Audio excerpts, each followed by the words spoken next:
It was just a few weeks ago when TIMEX released the Deepwater Reef 200. I had the titanium version, which is also automatic, hands-on to show you guys. I made a video about that. I'll throw up a link to that video if you want to see that watch. Today, we're taking a look at the stainless steel version.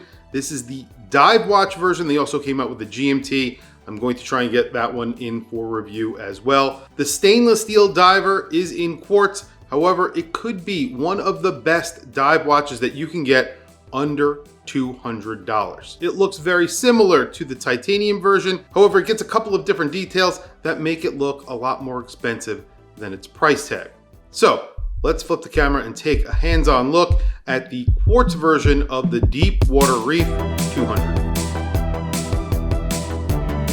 There's something wonderful about a simple, straightforward, functional dive watch that makes it a pretty good everyday watch as well. A lot of people do wear dive watches as everyday watches, and this is the Deepwater Reef 200 from TIMEX, a watch that recently came out and then sold out. They restocked and then that sold out again.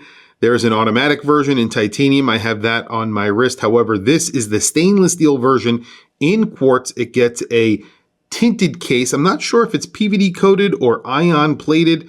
However, so far it's been holding up really well. I've only worn it a few times and it looks really good. I like the color. It sort of almost looks like titanium. I'm not sure if that was what they were going for. You get a beautiful line of polish on this case. I'll do plenty of close-ups of this watch. It looks really good. In fact, I would say the case on this watch looks a little bit better than the titanium automatic version, which is a lot more expensive. Also, the dial on this watch is really nice as well. You're getting that wave pattern that is stamped into the dial. You're getting pretty good lume on here, very similar lume to the one that is titanium, and that gets really solid blocks of lume on it. I believe these are solid blocks as well. We'll do a lume shot towards the end. You're getting a very similarly sized case because it's basically the exact same case as the titanium version, except it's a little bit thinner.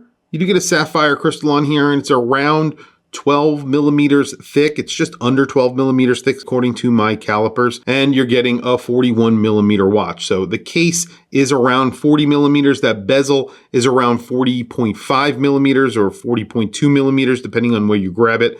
So I would say it wears like a 41 millimeter watch. That's what they have on their website, and I agree with that.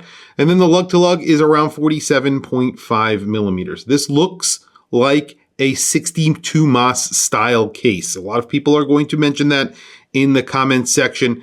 However, this case style was used by many different watch brands during the 1970s, including brands like Timex. I'm pretty sure that they made a watch that looked very similar to this back in the 1970s, but there were plenty of other Swiss brands and American brands and Japanese brands that used a very similar case. This is not something that is proprietary to Seiko. I think that a lot of other brands have made cases that look like this.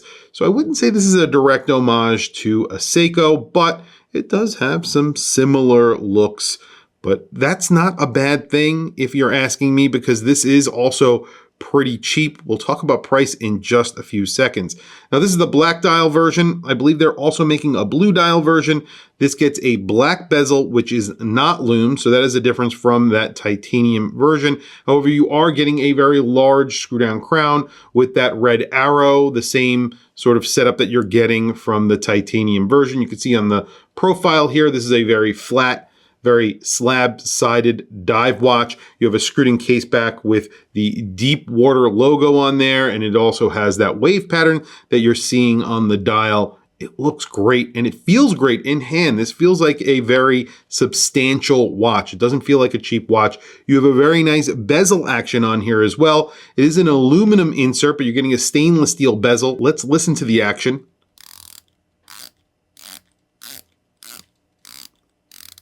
It's decent. I mean, it's not the best bezel action that you've ever experienced in your life, but it sounds pretty good. It feels good, and everything does line up. So it does line up. It feels good. It sounds pretty good. It's not the best that you've ever heard, but The price here is under $200 if you get that 15% off when you sign up with the new email over at TIMEX. With tax and shipping, this comes out to like $189. That is incredible for a dive watch from a heritage brand. And this is a good looking dive watch in my opinion. You're getting a really nice handset, a little pop of color in that red seconds hand with that big lollipop, which by the way is lumed. So you're getting lume on the hands, all of the hands and the indices, and the lume is pretty good. You're getting that white track that goes around the dial. That's the minute track. And then of course that textured dial. It says TIMEX, Deepwater up at the top.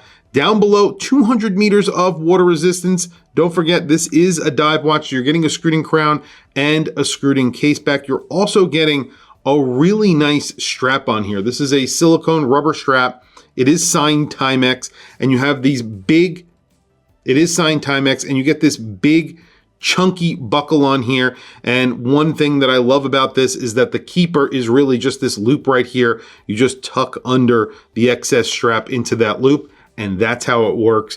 And it looks really good on wrist. It actually looks really balanced on wrist.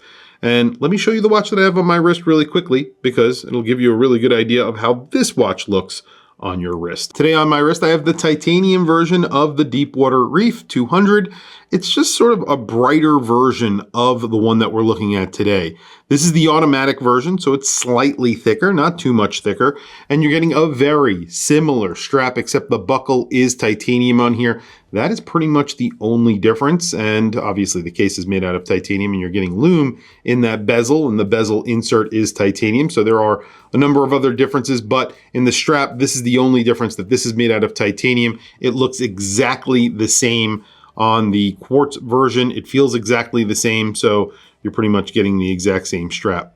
There is one other major difference between the two watches besides the dial and of course materials used in the quartz movement. There is no date on the quartz version, and there is no ghost date either, so that's really good. There is a date on the titanium version, so if you don't like a date, obviously the quartz version is the way to go. Plus you don't get that cyclops, because a lot of people either love or hate the cyclops. So very quickly, let me show you the titanium version on my wrist. It really does look almost identical on my wrist, except for the colors, right? Because the colors are a little bit different. You have a brighter bezel. The dial is a little bit less dark or less black, I would say. The strap is almost exactly the same. Even that PVD coating, it makes it look like titanium, and you can see how it just folds under. Really neat and clean. I love the straps on these watches. TIMEX have done this with some of their other watches, a little bit more complicated. This is a little bit simplified. I think this works a little bit better, although I really like those other straps. I think it was on the Tiburon that they had. That's a really great watch as well, but this is smaller. It wears really well on most wrists. I think it's a thin, very capable dive watch that is just good looking and very, very affordable. The only other difference that might be something that is noticeable between the two versions is the lume, because you're not getting a lume bezel on here. And I'm not sure the lume is well applied or as well applied as it is to the titanium version, because the titanium version got very, very good lume. But let's check it out and see what the lume looks like. Well, there you go. The lume is actually decently applied on here. I would say the hands are actually better than the titanium version. You can see the titanium version, the hands are very faintly applied with lume. The lume is actually not very good on the hands. The indices are brighter. The indices aren't as bright on the quartz version, which is right here. You also have that pip, while the titanium version gets a fully lumed bezel. So this is actually very functional, works really well. The lume is pretty decent overall for under $200. I'm not sure there's a better dive watch out there from a heritage brand. You got to remember, TIMEX have been around for like 170 years, and they're offering a watch that costs under $200. And you're getting 200 meters of water resistance. Sapphire crystal, by the way, I don't know if I mentioned that before. Sapphire crystal, and you're getting a screwed-in case back, screwed-in crown, stainless steel with a coating. Really nice, just overall package for a very, very good price. Obviously, there are some complaints. You could make complaints about any watch, but when you're considering the price here, I don't think there's much to complain about, because you are getting a pretty well-spec'd watch for well under $200 if you get that discount. Tell me what you guys think down in the comments below. I want to hear from you guys. What do you think of this watch? What do you think of this watch versus the titanium version? What do you think of TIMEX and what they're doing lately? Offering watches like this that the enthusiasts love, enthusiasts like me and you who love TIMEX. And I'm really happy to see them doing things like this because this is what they should have been doing all along, but here we are. They finally got here, and I think this is pretty incredible. Tell me what you guys think down in the comments below. Please also don't forget to like, subscribe, hit that bell icon. It is super helpful to the channel, and I very much appreciate it. Anyway, guys, thank you for logging on. Thank you for watching this video. I will catch you guys in the next video.